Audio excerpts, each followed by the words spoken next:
చేయాల్సింది ఒక్కటే, ఆ చదువు విలువ.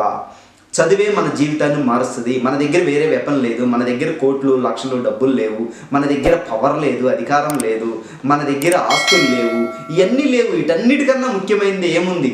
కాన్సన్ట్రేషన్ ఉంది, ఫోకస్ ఉంది, ఇష్టం ఉంది, చదువుకునే శక్తి మనకుంది అని ఎప్పుడైతే మీరు అది గ్రహించగలుగుతారో, అది ఆ పిల్లలు గ్రహించగలుగుతారో, ఆ పిల్లలు కంపల్సరిగా సక్సెస్ కొడతారు, వాళ్ళ లైఫ్లో సెటిల్ అవుతారు. నెక్స్ట్ తరతరాలను కూడా వాళ్ళు మార్చే ఒక టర్నింగ్ పాయింట్ అవుతారు వాళ్ళ వంశంలోనే అనేది మీరు గుర్తుపెట్టుకోవాలి.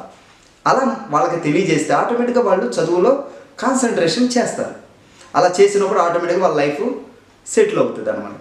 అలా చెప్పకుండా చదువు, ఆ జాబ్ వస్తుంది, ఈ జాబ్ వస్తుంది, ఇట్లా చదువు, అట్లా చదువు, ఉట్టిగా చెప్తూ నార్మల్ మాటలు చెప్తే వాళ్ళకి ఏం అర్థం కాదనమాట. సందర్భానుసారంగా క్లియర్గా క్లారిటీగా ప్రాక్టికల్గా వాడికి ఎక్స్ప్లెయిన్ చేస్తే వాడు కానీ కనెక్ట్ అయ్యాడంటే ఇక మనం చెప్పాల్సిన పనే లేదు. నెక్స్ట్ నుంచి వాడే చదువుతాడు, వాడే సక్సెస్ అవుతాడు.